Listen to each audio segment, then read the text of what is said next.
Welcome to Chaotic Harmony. My name is John. This is Crystal. We talk about the joys and the challenges of teaching music in the elementary school classroom. We share struggles, we brainstorm solutions. And we would love to have you join us. Happy New Year to you. Happy New Year to you. Ba-ba-da. Oh, wow. That was a loud one. My biggie, y'all. Woo. It's been a hot second. I know. So I'm not used to the volume. So yeah, we're back. Hey, yes. Yeah. We've been experimenting with some ideas as far as how we record. So some of them were terrible ideas. Some of them also got deleted. Yeah. But we're learning, we're exploring, we're experimenting, Thanks for tuning in. Yes, thanks for orphan with us. New Year. Happy New Year. Happy 2024. Happy 2024. 2024. We just had our first day back. Yes. From break. Mm-hmm. I had to text Jonathan yesterday to see if I was supposed to show up for school. Our calendar year is strange. It's this really year. strange. We have a random Friday that's off. That's not a holiday, but it's off. And so we have to second guess ourselves. Are we actually supposed to be We're in recording school? this on a Tuesday. Yes, in the year of our Lord 2024, 019? Yeah, I think so. Something. And so yesterday I was really confused. My kids had to go to school. And so I'm getting them up and out the door. And I was like, hey, Jonathan, am I supposed to go to work today? And I was still in bed. I was like, it's been a hard transition getting back in, to be quite frank. Yeah. So, but maybe, should we start there? Or, sure. Yeah. So, the holiday season. Maybe we'll go back. Holiday season was very interesting. I had my brother over and his family. He has a 2-year-old, near 2-year-old. He'll be 2 next month. And it's like... They live far away. They live across the pond. Yeah. So across the continent and then across the pond. So you can do the maths. I don't know. But yeah, it's interesting. Kind of like, so he's almost 2, this kid, and he's pretty awesome. He's an awesome nephew, but he's 2 years old. So all my attention was on him when when my brother and his wife were taking care of this stuff. Either my dad would jump in or I would jump in, and it really just it kind of just solidified this notion that parenting is hard. Yes, I'm sure you have lived through, but also I really don't like platitudes or these common phrases, but there's the truth behind it. It takes a village to raise a kid. 100%. Sometimes I wondered if our mother's helpers and babysitters were around to make sure the children behaved or I behaved. Wait, your mother to help me keep, the extra hands I had around the house, okay. Sometimes you lose it. Yeah, parenting is just constantly exhausting. Yeah, and and then it also contextualizes also the kids we teach. I don't know. I feel like a lot of people have said the education system was meant to have one person staying at home, which I don't know. But there's truth also behind that. There's truth behind it just takes a lot of people to help out a kid, and so I don't know. Having my nephew there was kids. Kids are I've worked. I mentioned this at my church. I've worked with kids. I've worked with 500 kids at once. But to have my nephew there is just so different. It makes me think differently about the kids I teach, and also about my winter break, which went by quick. Yeah. Because their schedule is my schedule. So I'm currently living with my parents, and my brother and his family, when they visited, lived with the parents. So it was a really big house, full house. So it was once they left, it's I have 5 days left until I start teaching, and also have to take care of other things as well, because we're flying over to there, and so it's been a rough transition back into today, which wasn't even a teaching day, but still. No, that alarm went off and it was brutal. 5:45. I was like, oh man, back already.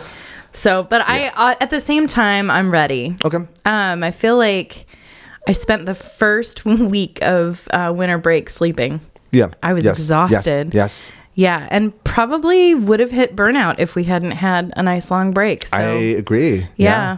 I'm someone who I usually don't like taking naps because it affects my sleep schedule. When it's on break, you can do that. Right. But it was just to showcase how much I need. I was so tired. Often I had napped so much. Yeah. And I think my body definitely needed that. Yeah. The first couple of days I get for sure. Yeah. And then we had a lot of people around. I think Santa filled 15 stockings at this house this year. So congratulations! Can we give it a round of applause to Santa? Let's give it a round. Good job, Santa. It was pretty great. I think Santa, Santa cares for us, but who cares about Santa? Mrs. Claus, she takes care of him, I'm sure. It's big care. Okay, hang on. We gotta pause because my dog. She's very vocal. Indeed. But she doesn't bark much. Shout out to Lilibeth. Lilibet. Bets, I'm so sorry. Okay, she's very offended. We can maybe the people in Podland can give a big shout out to Lilibet. Right, let's see if maybe she'll do this in my lap. Would Lilibet like to say something to the Podland? To the pod folk? The pod folk. All right, Lily, you can be here, but you have to sit. Okay. Now that I have a lap dog. It was, so the Pridmores had a really good winter break too. We saw a lot of friends and a lot of family. Cool. And so it was simultaneously like exhausting and restful, depending on what day we were talking about, I suppose. I think one of my favorite days was Christmas Eve. My family came over and they rented one of those cheap beach cottages near PB. Okay. It's like a hotel called the Beach Cottages, and it's right on PB, and it seriously feels like summer camp. It's really fun. Like all of the little units open right out to the beach, and there's barbecues and ping pong, and so we played a lot out in the courtyard and walked along the seawall and sang Christmas carols with the ukuleles, and there were a bunch of people who set up Christmas trees on the beach. It was very cute. There's a song by Switchfoot called A California Christmas, which is kind of like... Is that the vibe? It's the vibe, yeah. Santa Claus is stuck in traffic on the 5, that kind of stuff, Yeah, that's for sure the vibe. Yeah. It's a lot of just, Yeah. But how are you outside during the winter? Like, how does that work? Like, it's winter time. Like, how aren't you just like freezing the snow? Like how does that... No, we're definitely not. But we might get washed away with the waves. That's true. Yeah. How was that? Well, I guess that's more OB than what all the news was, but still. It's true, but I don't know. By the way, OB, Ocean Beach, PB, Pacific Beach. Yes. Come, we'll show you around. We will. Yeah. It's been interesting with the crazy waves out here in California, you guys. So everybody else might be having snow, but we're getting hit by like 12-foot freaking waves trying to wash out our piers. So yeah. One pier is rest in peace at the moment, right? I think so. The other pier is like... Yeah, it's closed for business. Yeah. Yep. Okay. Anyway. Well, let's backtrack. So you seem like it was busy Christmas season. It was. How was the busyness before the Christmas Oh my goodness. I don't know why I scheduled 3 showcases the week before break, but somehow 3? I got through. Yeah. So, okay, expound. What do you mean? 3 showcases. Okay, so the way I do showcases, it's during my normal VAPA time. I don't do after-school performances. It just hasn't worked at my school for a lot of different reasons. One of the reasons is that we were finding it was difficult to get the kids to all come back reliably. That's fair. In the evenings.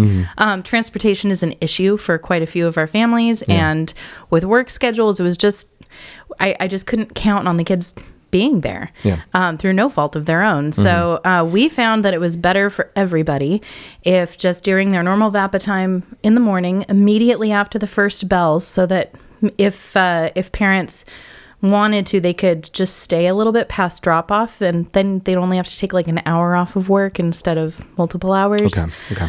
It just seems to work well. So they stay, they go straight to the auditorium. My kids give like a 20 to 30 minute presentation. We show off the art. We do a big community folk dance, and then we're done. And it went really well. It was adorable. So I did 5th grade, 1st grade, and 3rd grade. Yes. Did all of their showcases for that last week of school, and it was great. Okay, very cool. They were adorable. What made you choose those grades? Just curious. It's just how the calendar landed, honestly. Oh, yeah. Okay. We sit down in May and we try to plot down our year in advance. We try to get everybody's performances done before winter break. And I try to center it around a holiday because everybody wants their kid dressed up on stage in some sort of costume. Yeah. So we did a couple around Halloween so that they could wear their Christmas costumes, a couple of the grade levels. We did a couple around Thanksgiving. And then we did... and that one ended up being more like patriotic Thanksgiving kind of stuff. Okay. Gotcha. Yeah. And then we did our holiday one. We've got one performance at Valentine's Day. So that'll be very sweet. And do you have anything like... So you're trying to correlate with like holiday themed. Yeah. Just because that's what our parents really like. Yeah, that's good. Yeah. Like, do you use like make the your NPR auditorium like a certain kind of color or such, or? I have a parent volunteer. Oh, that's awesome. I know. Yeah. I'm really lucky that I have that. I know not everybody does. Definitely. Yeah. And so she's magic.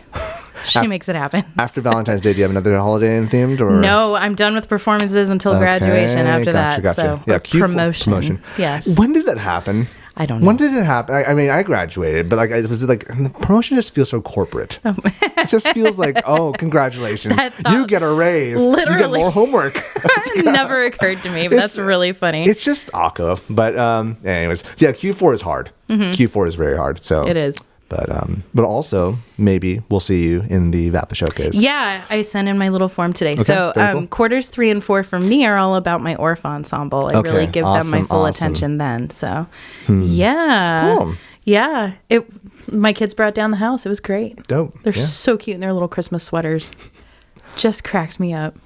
Yeah, we did a holiday performance. We typically do a winter and then a spring music concert. Okay. And so it's we had our choirs perform. Mm-hmm. So we have lower grade choir and upper grade choir, concert band that's during school hours. And thankfully this year we have a student that transferred into my school, and his father is the former Rancho Del Rey band director, and nice. He has been helping me out, which is a competent volunteer. I have been like utterly. I'm partially grateful, partially embarrassed also, but like he's been helping out with my band, my new band kids, while I'm working with my returning band kids. That's awesome. And like I'm listening to them outside. It's like, oh shoot, they've already learned skill degree 5, while I'm like. That's awesome. He is a veteran for sure. He is a veteran, and he's like, I'm really grateful to have him on my team for 1 year, mind you, but just still. But it's just also we recently formed a new ukulele group, and maybe I'll mention this in another podcast. But like, it really is the helpers that make this program work, because the ukulele group. Like, I've always wanted to expand, do more. I'm always trying to find ways. How can I get my students to do, like, how can I offer more things to my students? And like, my capacity is limited. Yeah, it is. I'll expound on another episode, but my capacity is limited. But thankfully, we had a former teacher who took, she retired like 5 years ago? I don't know, because COVID is a Mobius strip that no one knows how it exists. But like, that's a good way to put it. Yep. She retired, and she said, "Hey, me and my husband would love to help out." And so they formed an ukulele club. And so they finished off the holiday concert with Feliz Navidad on the Ooks. Oh, that's so cool. And like, I love it. It was great. And then also it was nice to have, like, since enough people knew it, if you wanted to sing along, we had the audience sing along. Dope. So yeah, it was a lot.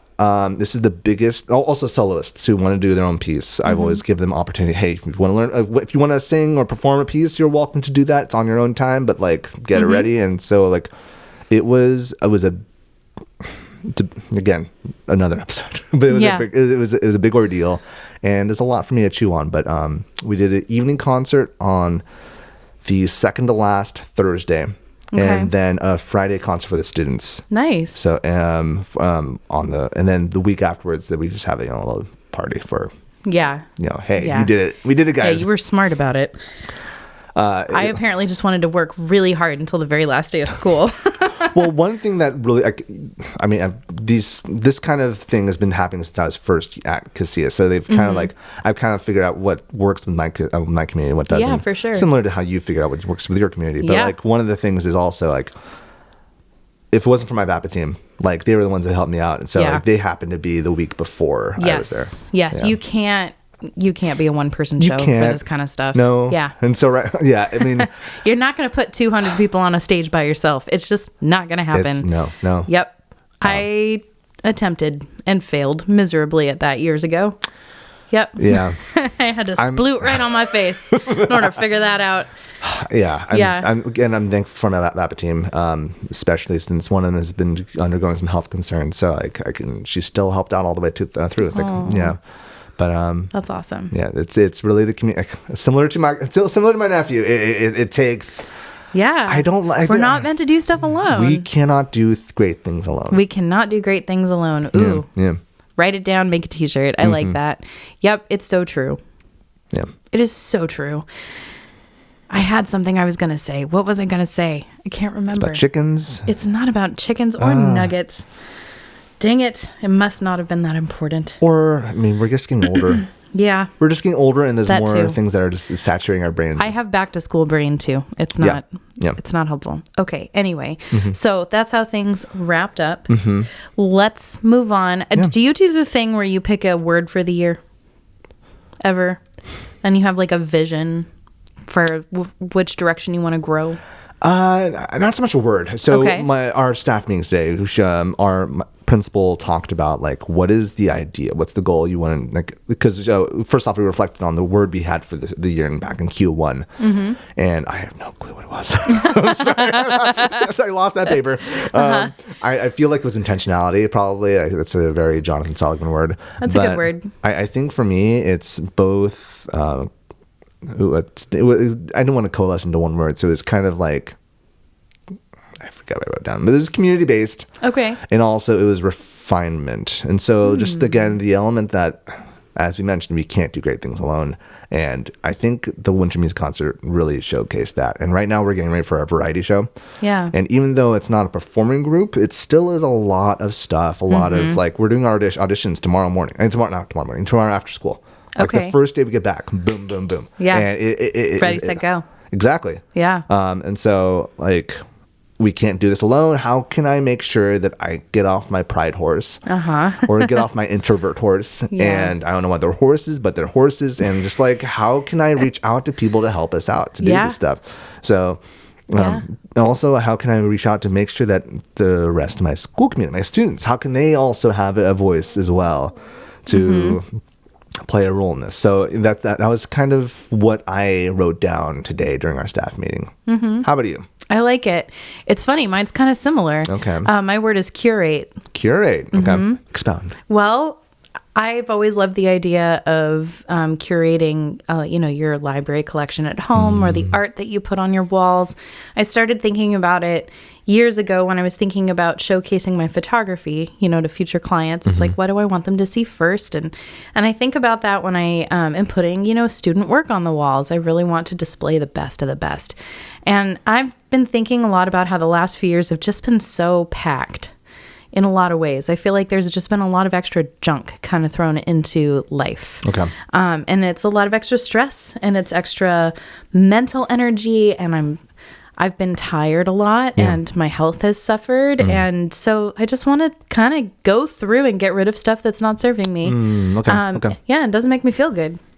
So yeah, I'm curating my life right now. Okay. So Yeah. have you decided yet what fat needs to be trimmed or whatever the colloquialism you want to use?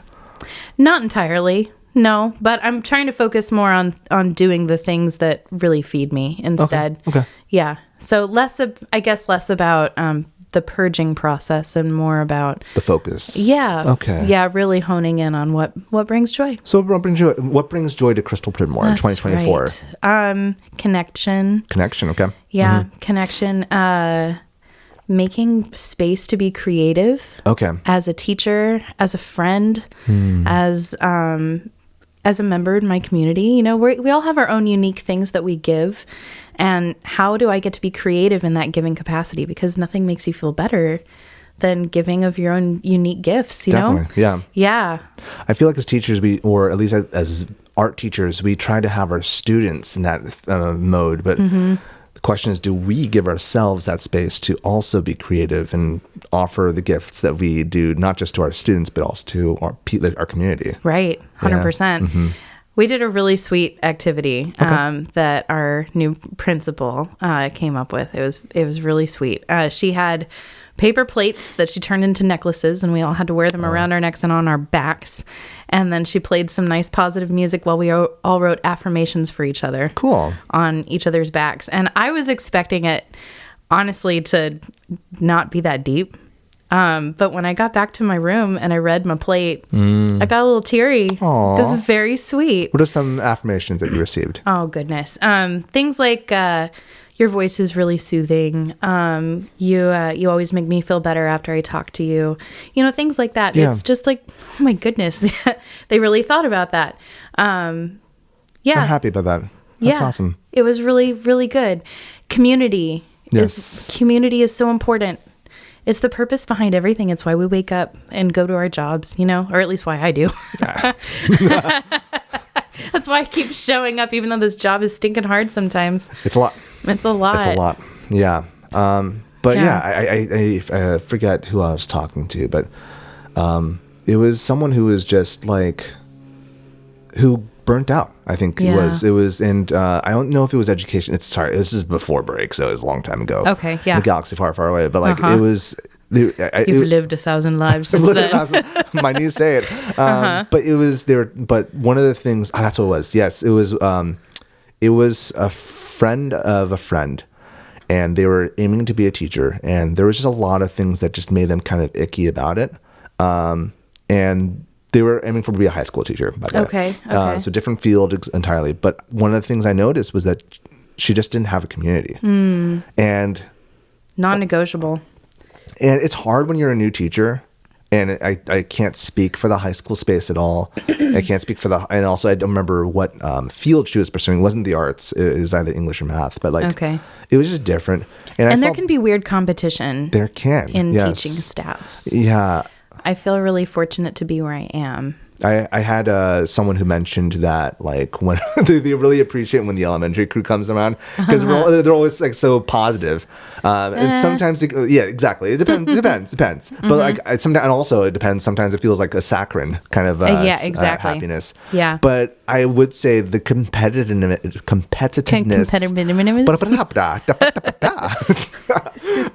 It does exist a lot in the secondary spaces. It exists everywhere, let's be real. But like, it seemed like that was the case for my friend of my friend. Yeah. It was disheartening because she's someone who really wants to reform. Why has education got to be this way? And I hope that she finds what she's looking for. But it was. Yeah, it's like I noticed you didn't have that community bit because I know.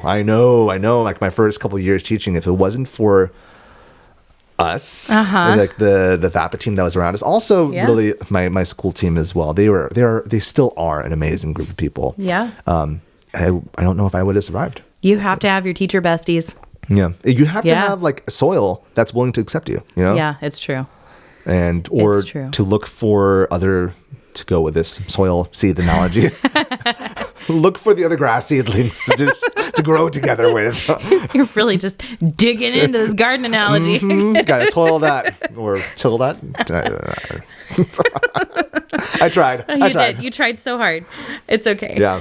Yeah. You have to. I feel like there's two things you need. You need community and you need agency. Yeah. I think that teaching gets really frustrating when you're missing one of those two elements. I've also been spending a lot of time reading responses from that Teaching with Worf survey that I mentioned back in November. It's really interesting going through and reading why people do their job and what they find brings them life and what makes them think about leaving. And those are the themes that are coming up. Community and agency. Can you teach to your strengths?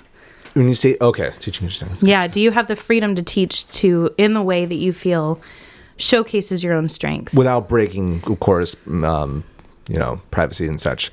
Are you seeing people respond regarding like where their admin are asking to do something that just isn't who they are kind of thing? Yeah, sometimes it's that. Sometimes they're forced to teach particular songs in a particular place that they don't have any sort of connection with, or they don't feel is appropriate for their kids for whatever reason. Or, that you have to teach out of this book because this is what we have, or you have to do things this way because this is how they've always been done. And when you have to teach a scripted lesson or you have to teach a particular thing that doesn't resonate with you, that kind of makes your teacher spirit shrivel up. Or it can. Yeah. Yeah. So it's been interesting to read through that. And so how am I being authentic to myself this year in my classroom and with my students? Because they deserve that. They deserve the energy that comes behind that. Chewing. I know. It's a lot to unpack. Yeah. I know. My brain has been so full of all of this stuff. It's all just rolling around in there. What do you intend to do with it? I'm curious. I don't know yet. And also, how many people, like, more or less? 100 27, Okay. I think was our total. Yeah, it's a pretty good sample. Yeah. Well, what we're using it for at Teaching with Orff is figuring out what we're going to offer next. Where are the needs? Where do people need the most support, and how are we going to come give that support to them? But I'm thinking about turning it into a series of some sort, series of workshops, a book. I don't know. I'm kind of letting it grow. I'm not trying to push it too hard. You're trying to place a seed in soil and water very good. You brought it back around. Good job, Jonathan. Rocking it. Or maybe I'm tilling it. Killing it. Tilling it. Oh, boom. Yeah. Okay. Anyway, and also the other thing that I really want to get from my students out of this quarter is I really want them to have something that they can point to and say, I made that. Yes. By the time we're done. Yeah. I feel like that's not always the case. You know, we learn a lot together. We have a lot of fun, but is there a thing that we can do that we can show for it? So I'm trying to be better about it's not all about the end product, but you kind of need the end product. I mean, you know, I agree. Like there's something there's something to be said about they can point to something. Yeah. And like, for example, art, like in visual art classes, they draw, they paint, they can show it to their parents or not show it to their parents, you know? Right. They could show it to their trash can. It's like, no, I don't want to see this, you know? but they have something that if they wanted to, they can point at. And I've always, I forget who it was. I mentioned this in previous podcasts. This fifth element of the Orff approach, like create, or what was it? No, showcase is a really important portion because it's a part of the process. It is a part. Yeah, I think it's important that we give. You're right. There's not a present or a showcase step. Yeah. In the process, like I think creating probably insinuates or it kind of implies that, but it's not. It's not implicit. It's not explicit. It's not explicit. Explicit. Thank you. And so showcasing and I think that's why I love performances, which we'll get into another episode later. But but I think it's also important to have kids have agency to showcase their stuff because you know the stuff that we have our kids perform or they choose to perform may be great, but they also have some pretty cool stuff. I mean, cool ideas as well through their through the art they create as well. Yeah, absolutely. Yeah, so finding that balance between letting the kids take the process where they're going to take it and coming up with something beautiful at the end. It's tricky and it's controversial. There's this whole movement that my art teacher is always talking about where it seems like the art community, and I forget what it's called. It has a name, but the art teaching community is a little split right now between you're going to study this project and make something exactly step by step by step this way, and here's supplies, make a thing, and here's what you're going to try to make. But I've had a number of art teachers teach my kids at this point, and the way my art teacher, taught them was, here are the colors, here's the original, these are the basic shapes we're going for, here's some basic shading advice. Now make something similar to this using these principles. So it was still very much theirs. Like I have a beautiful first grade approximation of Van Gogh's sunflowers framed in my hallway with pastels. And they learned about color theory and they learned about shading, and it was lovely. And then we changed to another school in another area with different teachers. And it was, the principals are like, pick bold colors and make a thing that talks about a memory that's important to you. And it was kind of a disaster.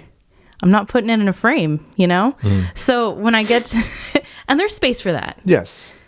There's definitely space for the mess and for learning, but also when I put something on a stage or I record something that my students have done, does it mean something not just to them, but also to the listeners? Because that's important too, right? Yeah. What do you think about that? I've been rolling around in all different directions with this.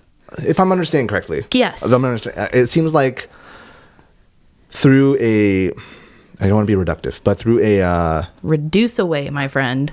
Through a imitative pathway, you can. Hello, robot. I know, my dog. Through a imitative pathway, you can create art that people can appreciate. Through a creative pathway, you roll the dice. Yeah, there you go. And the thing is, I think But I think you can do both. I think you can. And I think the issue is imitative, as we see through the ORF process, imitative gives students the vocabulary for when they do create to find where those boundary lines are. I think the issue and the hardest, and this places the onus on the teacher to create good guidelines. And that's really hard. That's extremely hard to do. And the thing is also the guidelines are going to be just like the creative process for the students. You're going to mess up. You're going to have swaths of classes that do not get it. Yeah. Just I have 2 5th grade classes. One, I could just basically leave them alone for an hour and they would come out with something amazing. Right. The other one, scheduled every single minute. So right now, last quarter, I think I mentioned this in the last episode. We were using BandLab to create some music. Okay. And we had a showcase. There were a lot of technological issues. Oh, no. Cloud-based saving is hard. Yeah. Especially in a public school Wi-Fi kind of situation.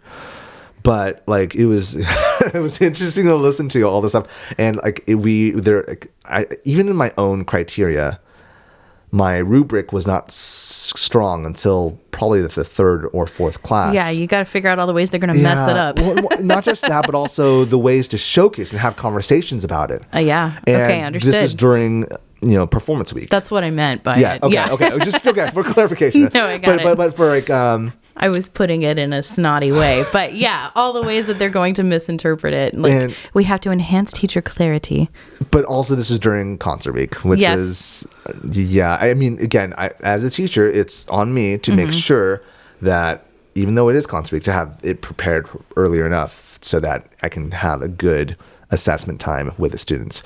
So we were talking and we're listening and we're like, there's a lot of like, it was kind of messy for a lot of kids. And a lot of the kids didn't meet the expectation. Okay.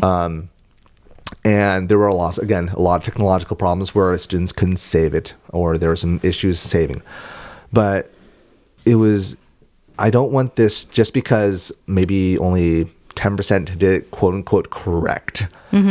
First off, there was some interesting stuff in the list. There was some interesting, like some people said, yeah, that's cool. And like we talked about like, instead of it correctness and not correctness, like what's the vibe? What's the aesthetic that's been gone for? And then afterwards, like as I'm processing, okay, how can I as the teacher create thicker guidelines so that they can still bounce around, they can still create but like just so that it's not so like they don't know what they're supposed to do. Yeah. It's a weird balance. But it is a weird balance. But back to what you're saying is like earlier about us as the teachers doing creative stuff. Like this lesson planning is a creative process. It is a creative process, and it requires such an extraordinary amount of expertise. Yes. We not only have to be experts in our content area, we have to be experts in how the kids are going to learn it. And there's so many different learning styles. I mean, I feel like I'm stating the obvious, but that's why we have to take that extra step, I think, as music teachers, to not only continue to master our own musical ability, but then figure out how to communicate that and help somebody else grow. It's tricky. And I think it'd be easier if we just sang songs and performed music and refine our skill. And there's definitely a place, and there's a needed place for that. Yeah. I mean, that's traditional band right there. It is traditional, yeah. It's traditional ensembles. So they play the written notes. And here's the music, play it. Yeah. And I learned through that. And I loved it. But going back to the last episode, I talked about Russell and Nadal's session on project-based learning. The things that you remember. Yeah. The things that I remember are the teachers that gave me the agency to create. I was actually talking to my high school friend. We went on a hike. We were just chatting about like, what are some teachers that you remember like that, like as an adult looking back, like who surprised you? Oh, you know what? Actually, that was pretty good. And there was an 8th grade teacher. Everyone gave her trash because she was an old teacher. And then like, I don't know why. She was strict also, but I remember she gave every other project was, here are the guidelines, create. I remember back when we were learning about the Civil War, like she had us write. Did I say this last episode? Anyways, I'll say it again. Say it again. New listeners. She had us write 8 letters based off of we had to imagine we were soldiers and we had to write 8 letters to someone, and just and we had to kind of step in the shoes of those people. So that she's also existed back teaching then. empathy. She was, yes. Yeah. And I decided to be the one who tried to do something different. And so I talked to my friend Darren and say, how about you are on the south, I'm on the north, we're brothers. Oh, we write letters to that's each so other. angsty. Yeah. But like, we could have read the textbook. We could have done our document-based questions, DBQs, FRQs, all that good stuff. But she gave us openness. And I remember all of those projects we did. That was just one project. I remember all those projects. And I know if we give our students the agency to create with good guidelines, yes, which is going to be hard. Students and isn't that the sticking point right there? Like this is good. This is a topic for another day. We're going to put a pin in this for sure. But how do you create lessons that have, the proper guidelines so that your students will make something worth sharing? I've been also chewing on the idea of maybe I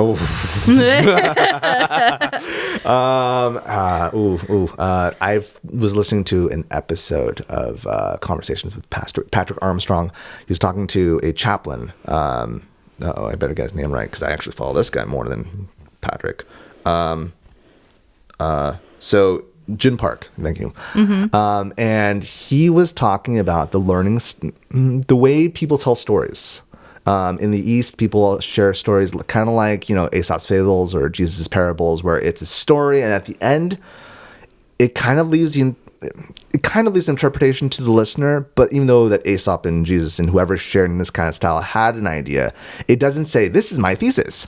It is very much a story with a point at the end. Versus in the West, we talk about thesis, supporting points, boom, boom, boom.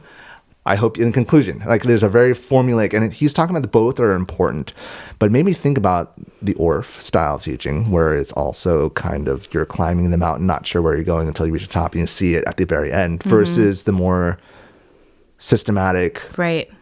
What is your learning intention? And both are important, but like, as you were saying that, I was like, I think I've been thinking about this, chewing on this, like, how do we parse this, and how do we like find not necessarily a good balance, but how do we mix the two colors together? Yes. Yeah. Anyways, yeah. That's a good one, and that's a topic for another day. Yes. I like it. Cool. If you have topics for another day, we want to hear about it. We are looking for ideas for upcoming episodes. So what do you want? What do you want to hear about? Or what do you want to jump in and add to the conversation? Yeah. Feel free to email us at chaoticharmonyclassroom@gmail.com and really like share us an idea. We'd love to talk about it, or if you want to jump on in and talk to us and have a conversation, we'd love to hear you. Share your word for the year if you've got one, or your general idea. So this conversation went all over the place, but I think that we can safely say 2024 is going to be good. Yeah, it's going to be dope. We're going to set that intention right now. Indeed. Shall we be back after the break? Let's set that intention. Let's do that. I want to take a quick break and thank my husband, Bryan, who's been working behind the scenes producing these episodes every week on all of the platforms and on time. But you need to know that he is first a financial planner for Mission Trails Financial. Mission Trails Financial is a partner that seeks to guide clients in the journey to financial success. They believe that people need a financial advisor that aims to provide strategies for success. Mission Trails Financial helps people navigate investments, tax planning, and insurance.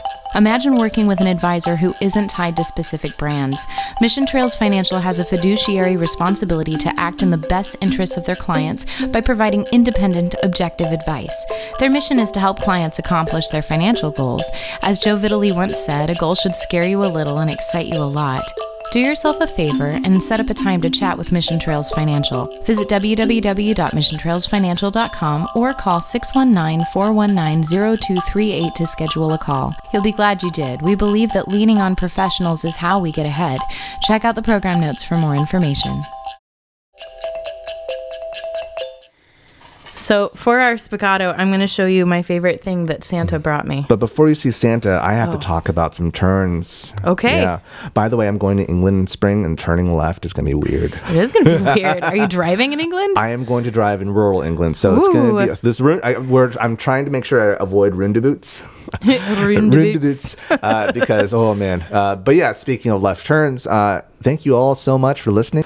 And in order for this to grow more and more, to read more emails, make sure you should leave us a review on Apple or Spotify. If you leave us a review on Apple, we can all read it, and I'll be very happy as every episode. And also, if you want to, it's free to go on YouTube and just hit that like and send us a nice comment. If you just write nice comment, we'll accept that too, whatever the case be. It's true. I dare you. I dare you. Double dog dare you. Or just write chicken nugget. Chicken nuggets. If you want to email us, chicken nuggets, you can email us at chaoticharmonyclassroom@gmail.com. Also, tell us your favorite dipping sauce. What is your favorite dipping sauce? Ooh, honey mustard. Honey mustard's good. It is good. I usually just go barbecue or bear. Oh, okay. But yeah. Barbecue or bear.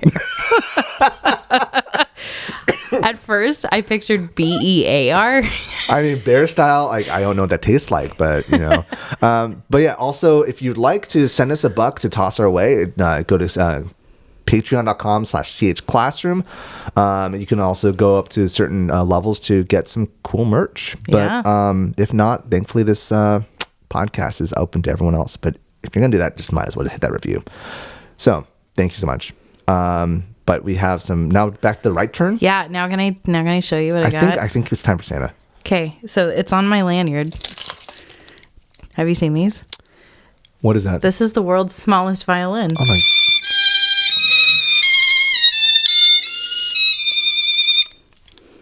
I'm going to use it excessively. I'm so excited about it. It's just a little violin on a keychain that plays that song when you push the button. And so, I mean, I got to make copies and the copier busts on me. Colleague walks in late. Sad comment at the staff meeting. Kids whining. I'm so excited about it. So while you're thinking about how you might use it. I have an idea. I might jump on something you just mentioned. Okay. So something I like to do, again, amongst my second year band students, when they're late, in good fun and care, we like to look at them late. We all just shout at them. I think if we all had a keychain and they arrived late, because oh my goodness, they sometimes arrive late so many times. That'd be fun to do. Or you could just teach them to do the hand signal while you play it. Okay. Yeah. Like the good old fashioned, this is the world's smallest violin. I'm gonna think about something else though, but that's the first thing that came to mind. That's a good one. Okay, I have to tell a story that this happened today. Okay. So we were discussing as a staff at our staff meeting today. We were reviewing how our behavior interventions that we came up with this year were working, and we have some frequent flyers who have utilized the extra supports that we offer, as you can imagine. And so the question was, do you think the things that we are doing are actually helping? And do you think that they're effective? Or how was it put? It was put like, do you think it's working? You know, with the kids who are like on the list for this particular intervention every single week. And so I said, well, I think that there's pros and cons. And so I listed all of my pros and my cons. And I kind of ended with, honestly, I don't think that we're going to find any magic bullet that just makes the behaviors go away. And at that exact moment, I lean against the counter at this plate. It was perfect timing. What was the response to that? Oh, they just died. That's awesome. Like, just uproarious laughter. Because I'd already showed off my stupid little keychain. Gotcha. I freaking love this thing. I'm so excited about it. So what would you do? Beyond the original stated one. Besides how I'm going to use and abuse this thing. We were talking about creation earlier. And I think like maybe you might be the teacher who does the dictation. Okay. But how would you now have notes? You can rearrange the notes. You can also rearrange the rhythm. You have a set of stuff. Create with it, kind of thing. Again, I think the parameters need to be refined a bit. But I think taking this, showcasing on the screen or board, whatever, like what the notes are listed, get in groups, rewrite this piece of music. You have 4 measures, 8 measures, and then abaca it up, Oh, you could rondo it up. I was absolutely thinking of having them do movement to it, so that whenever I play it, that's it. This is the whole thing.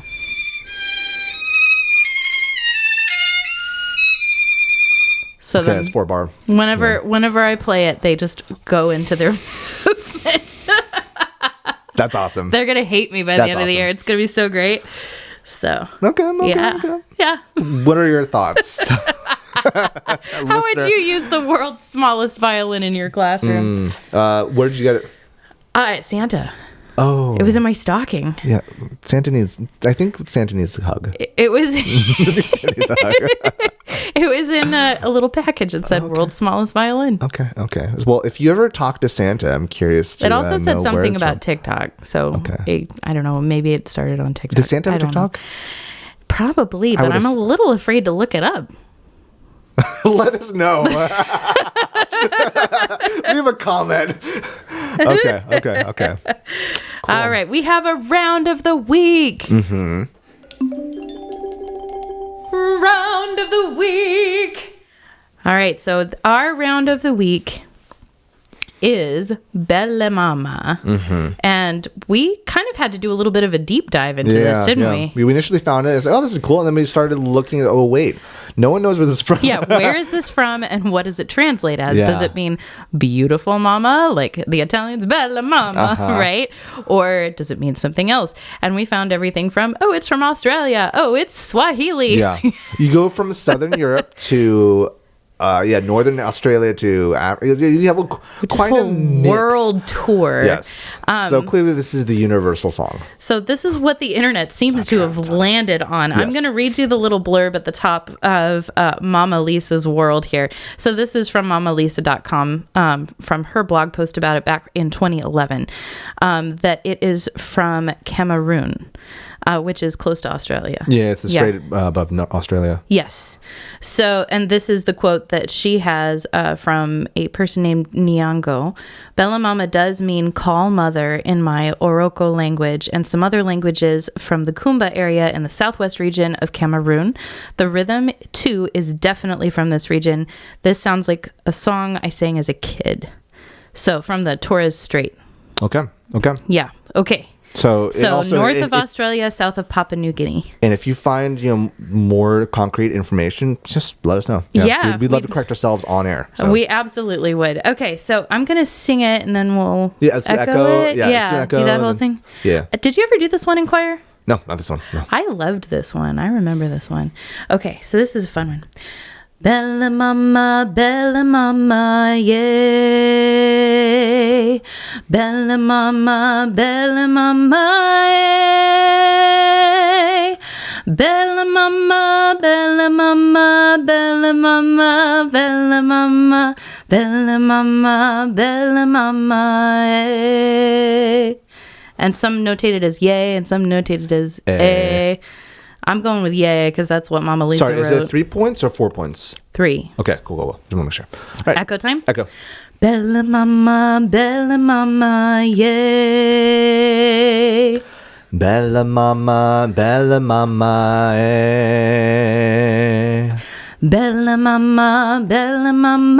yay. Bella Mama, eh. Bella Mama, Bella Mama, Bella Mama, Bella Mama. Bella Mama, Bella Mama, Bella Mama, Bella Mama. I guess it is 4, but 4 is like 1. Bella Mama, Bella Mama, yay.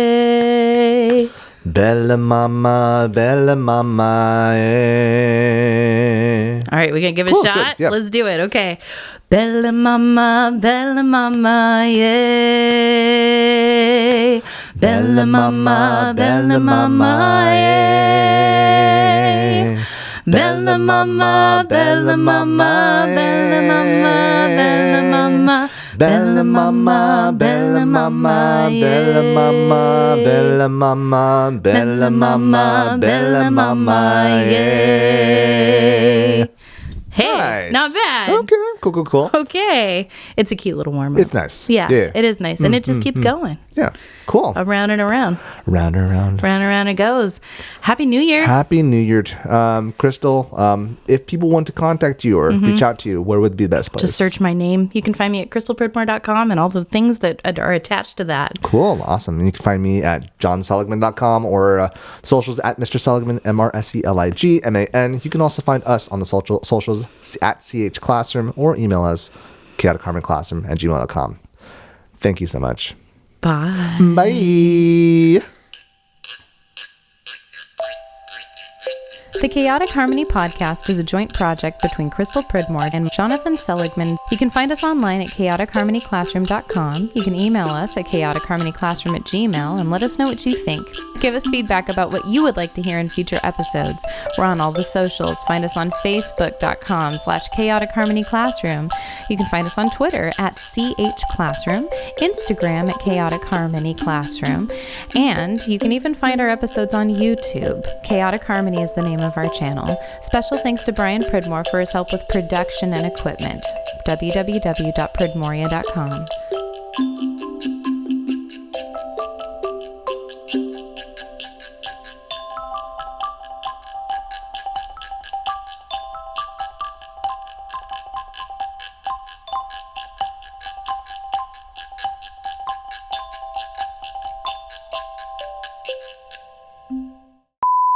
Okay, silence on the set. Oh, Sorry. you good? Mom voice.